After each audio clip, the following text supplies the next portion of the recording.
Bonjour et bienvenue dans ce premier épisode du podcast Les Re-Remarques, votre podcast fantasy, romantasy et littérature de l'imaginaire. Jingle. Jingle, ding, ding, ding, ding.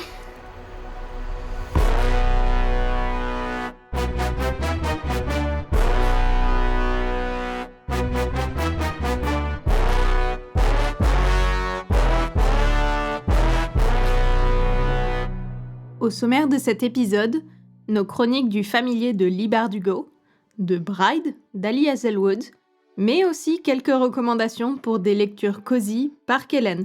Mais avant ça, tu me disais que tu avais lu ton tout premier Leigh Bardugo. Et oui, j'ai loupé le coche à la sortie de Shadow and Bones, j'étais un petit peu trop âgée, et je n'ai commencé à lire du young adult que des années plus tard. Du coup, La 9e Maison, son autre série m'avait emballée dans l'idée. J'ai peut-être lu une 50aine de pages, mais c'était pas le bon moment, le côté urban fantasy horrifique, c'était pas quelque chose que je lisais vraiment, et sans annonce de sortie d'un tome 2, j'avais un peu lâché l'affaire. L'adaptation de Shadow and Bones sur Netflix m'avait assez bien accrochée et restait dans ma tête qu'il s'agissait d'une autrice que j'avais vraiment envie de découvrir. Donc forcément, l'annonce d'un roman one-shot de fantasy historique dans l'Espagne du XVIe siècle ne pouvait que m'enthousiasmer. Et pour parfaire le tableau, Illumicrate a annoncé une édition spéciale. Oui, forcément, si tout se ligue. Exactement. Et du coup, de quoi ça parle ? Alors le familier suit l'histoire de Lucia, qui est une jeune servante cuisinière dans la maison d'une famille issue de la petite noblesse espagnole. Une vie discrète pour une jeune femme qui cache de lourds secrets. Le premier, c'est petits miracles qu'elle utilise dans son quotidien pour l'aider à réaliser ses tâches. Et le second, encore plus dangereux, leur origine.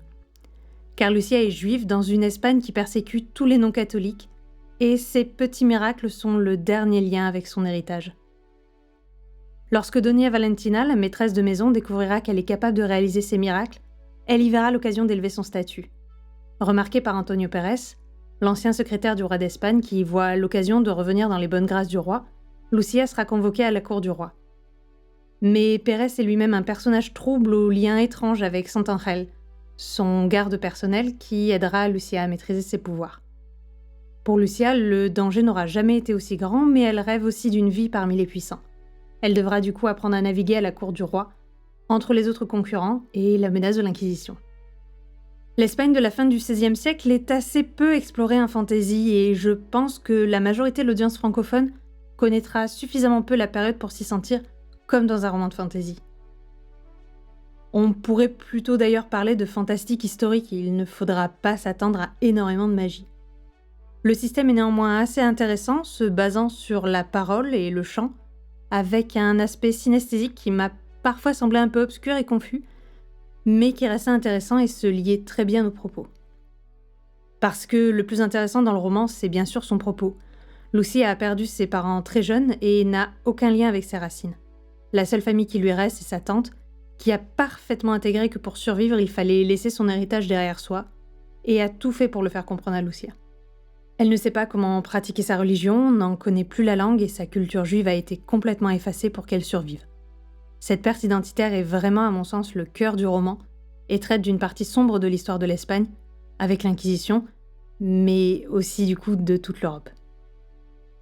J'avoue avoir un faible particulier pour la fantaisie historique. Des romans de Guy Gavrielke à la duologie de Shelley Parker Chan, c'est vraiment mon genre de prédilection. Et si j'ai pris beaucoup de plaisir avec le familier, il faut avouer qu'il est en deçà de ce que je lis habituellement. Il m'a manqué plus de contexte historique, parfois, et pourtant m'a souvent semblé poussif au niveau du rythme. J'ai eu beaucoup de mal à m'investir dans les personnages et l'histoire. Je pense que du coup il ne fera pas l'unanimité et si la fantaisie historique avec très peu de magie n'est pas votre tasse de thé, il vaudra mieux passer votre chemin. Le côté romance qui me faisait finalement assez peur ne prend finalement pas tant de place que ça. On n'est pas vraiment sur la romantaisie et s'il ne m'a pas intéressée, il ne m'a pas non plus fait abandonner, ce qui est déjà pas si mal. On retombe néanmoins sur le trope, il a 200 ans de plus qu'elle, mais la trouve irrésistible, qui, je dois l'avouer, me lasse beaucoup. Le familier sera probablement moins tout public que d'autres romans de Bardugo et devrait désarçonner pas mal de lecteurs et de lectrices. S'il m'a manqué le souffle épique ou le focus très historique que je recherche en fantasy historique, j'ai quand même passé un très bon moment de lecture. Du coup, Iris, tu me disais que tu as lu le dernier roman d'Ali Hazelwood, qui, après du coup s'être fait un nom en romance, s'attaquait à la romantasy avec un roman de beat lit. En effet, Kellen, j'ai lu il y a peu le très populaire Bride d'Ali Hazelwood. C'est un livre de beat lit qui comporte donc, roulement de tambour, des vampires et des loups-garous. Nous nous retrouvons dans un monde où cohabitent les vampires, les loups-garous et les humains, côte à côte. Les tensions entre espèces sont omniprésentes. Un accord est en vigueur entre les vampires et les humains, ce qui maintient une paix précaire. Entre les loups-garous et les vampires, la guerre est proche. Chacun chez soi et les moutons seront bien gardés. Et la phrase qui caractérise parfaitement cette interaction entre les deux peuples fantastiques. Misery, fille d'un haut dignitaire vampire, est tenue d'épouser pour 1 an l'alpha de la meute afin d'établir un traité de paix. Sitôt arrivée en territoire loup-garou, Misery est plongée dans un complot impliquant les 3 espèces dont elle va chercher à démêler les nœuds. Sa meilleure amie d'enfance est directement concernée puisqu'elle a disparu et est liée à certains hauts dignitaires. Elle va être aidée de son tout nouveau mari, Lo Morland. He fell first, but she fell harder, résume complètement leur relation à tous les deux. Pour simple précision, ce roman comporte quelques scènes de smut. Lo est dans le cliché du mâle alpha, alignant guère plus de 3 mots à Misery, au début du bouquin. Il montre une toute autre facette lorsqu'il s'adresse aux membres de la meute, ainsi qu'à sa petite sœur. Cela joue ainsi avec le cliché de l'homme fort et brut, et il est au final un grand sensible qui aime dessiner et qui ne cherche qu'à protéger sa famille. Un schéma somme toute classique dans la romance, Hazelwood ne prend pas de réel risque de ce côté-là. Misery est intrépide, elle prend des risques parfois inconsidérés qui sont motivés par ses émotions. Elle cherche aussi à protéger ceux qu'elle aime, ce qui l'amène à se retrouver impliquée dans un large complot politique. Néanmoins, elle a pour but de tirer avantage de son mariage avant de mettre les voiles, loin de l'image de la femme qui souhaite être sauvée. Elle a décidé de mener à bien ses recherches, et ce, quels qu'en soient les risques. Pour cela, elle peut notamment compter sur ses talents hors pair en hack. Ainsi, pas besoin d'intervention extérieure. Elle fait preuve de courage. Pour cela, elle sort du schéma habituel de l'héroïne en détresse. Le roman nous montre que l'ennemi est souvent plus proche que l'on ne peut penser. La famille n'est pas nécessairement celle qui nous est attribuée à la naissance, mais elle se compose des individus qui nous sont chers et sur lesquels nous pouvons compter, de la même manière que la meute de Lo. J'ai pu voir des retours de certains à propos de la catégorisation de Bride. Certains regrettaient un univers peu développé et du manque de fantaisie. Les attentes étaient peut-être un peu trop hautes pour certaines personnes, notamment pour la fantaisie. Oui, enfin, d'un autre côté, on est sur de la beat lit, donc ça n'implique pas forcément un univers hyper étendu ou développé. Oui, effectivement, nous sommes sur une terre alternative et non pas dans un monde créé de toutes pièces. Le roman est adapté aux personnes habituées à lire de la romance et n'ayant peut-être jamais ou peu lu de beat lit. Le livre joue avec les clichés de la pop culture autour des vampires et des loups-garous, et ceci avec humour. J'ai apprécié cette lecture pour son côté léger et peu prise de tête. L'intrigue est cohérente et l'univers fantastique est correctement construit. Bride, pour moi, c'est un oui.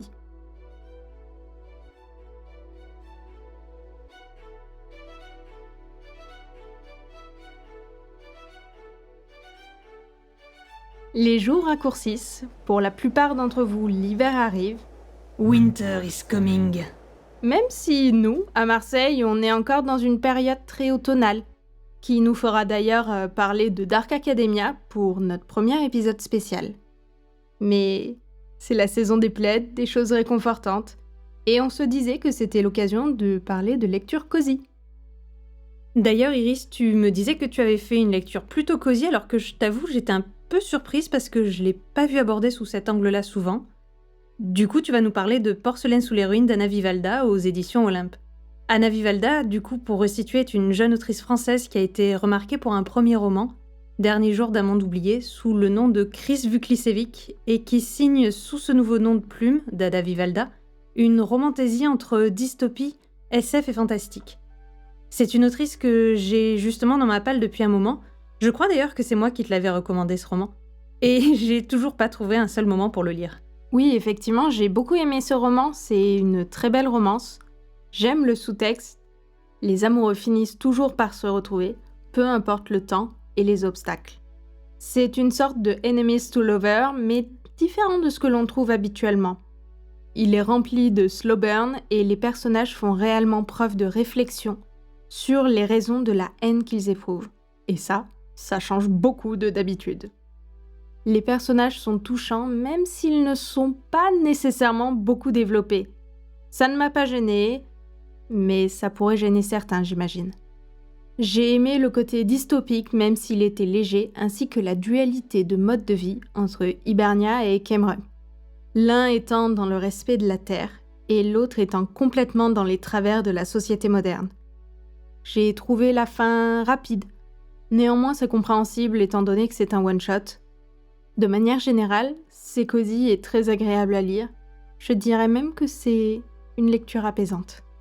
On notera du coup que l'autrice a aussi écrit Du thé pour les fantômes, qui me semblerait aussi bien collé dans la vibe cosy fantastique.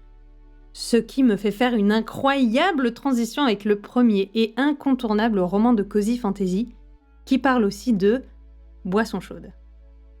Ah ouais, paye ta transition. On fait ce qu'on peut, hein. Qui dit cosy fantasy dit forcément le roman qui a pour moi lancé vraiment le genre, Légende élatée, de Travis Baldree, traduit en français aux éditions Inis. On y suit Viv, une mercenaire orque qui a décidé de raccrocher son épée et de se ranger en ouvrant le tout premier coffee shop de la ville de Thune, où personne n'a la moindre idée de ce qu'est le café. Pour faire de son rêve une réalité, Viv devra apprendre à compter sur des inconnus, qui deviendront des alliés, des amis, une véritable famille, et peut-être plus encore. Qu'ils aient été attirés par une ancienne forme de magie, des pâtisseries alléchantes d'un rat pâtissier ou la saveur exquise d'une bonne tasse de café. Légende élatée est de ces rares romans de fantasy qui m'est vraiment pris par surprise. Je ne suis pas particulièrement fan de tranches de vie, alors de la cosy fantasy, là où j'aime le sang, les pics et les larmes, j'avais un peu des réserves. Mais au final, je l'ai lu pendant les vacances de Noël et j'ai été complètement transportée. Légende élatée m'a montré que de la fantasy sans gros enjeux ne voulait pas dire sans rythme. J'ai adoré cette mercenaire reconvertie en barista. Et toute la galerie de personnages secondaires m'a vraiment enchantée. Les races variées des personnages secondaires paraîtront d'ailleurs très originales aux non-rôlistes, et j'ai adoré les voir représentés. D'ailleurs, puisqu'on parle de représentation, la petite romance saphique était particulièrement mignonne, mais je ne vous spoilerai pas trop dessus. Bref, un vrai coup de cœur à déguster au coin du feu avec une boisson chaude et des cinnamon rolls. Du coup, on a un peu abordé la cosy fantasy, mais est-ce que tu sais si l'équivalent existe côté SF ? Et oui, tout à fait. On reparlera peut-être un de ces quatre du sous-genre Hope Punk, qui décrit du coup des futurs enviables. Mais si vous cherchez d'autres recommandations cosy, je ne peux que vous conseiller Becky Chambers et notamment la série de novellas Histoire de moine et de robots, dont le premier tome est un psaume pour les recyclés sauvages. On y suit Dex, un moine du thé qui passe de village en village pour offrir une oreille attentive et une tasse de thé sur mesure à chaque habitant qui vient partager un moment ses soucis. Et qui va rencontrer, du coup, Omphale, un robot qui viendra en tant qu'envoyé des siens, avec une question. De quoi les gens ont-ils besoin ? Dans ce monde à des siècles de nous, les robots ont atteint l'état de conscience et ont décidé de faire société à part des humains. Ayant frôlé la catastrophe, les humains sont revenus à une manière de vivre plus respectueuse et plus proche de la nature, n'occupant que ce dont ils ont besoin et vivant en harmonie. Une société idéale qui a appris de ses erreurs, où chacun peut se réinventer et où l'on prend soin de la santé mentale de tous. Entre quête de sens, questionnement sur la vie et ses buts, sur le genre, sur la condition humaine, la mort ou l'héritage, Becky Chambers nous livre une fable éthique, philosophique et écologique, incroyablement forte et bouleversante. C'est bienveillant, c'est drôle, c'est inclusif, c'est émouvant, et ça touche toujours juste. Comme, à mon sens, seule Becky Chambers sait le faire. Le genre de bouquin idéal en cette période pour combattre la dépression saisonnière, et dont la lecture devrait même être remboursée par la Sécu, parce qu'on en ressort vraiment avec le sourire. On a vu une cozy fantasy, une novella hop punk pour la SF. Est-ce que tu as d'autres recommandations pour celles et ceux qui auraient peut-être, sans le soupçonner, des romans cozy dans leur palle? Tout à fait, j'ai un petit peu exploré ma propre palle et du coup j'ai sélectionné 3 romans qui me semblaient bien collés à la vibe. L'encyclopédie féerique d'Emily Wilde chez Sabran, La société très secrète des sorcières extraordinaires de Sangu Mandana chez Lumen, et En VO, The Phoenix Keeper de S.A. MacLean. Je pense d'ailleurs que je m'en lirai probablement un dans les semaines qui arrivent ou pour les fêtes de fin d'année. Merci de nous avoir écoutés. Vous pouvez nous retrouver sur Instagram et TikTok, mais aussi sur notre site internet. Le podcast est accessible depuis notre site, Deezer et Spotify. Merci de nous avoir suivis jusqu'au bout de cet épisode et nous vous donnons rendez-vous très vite.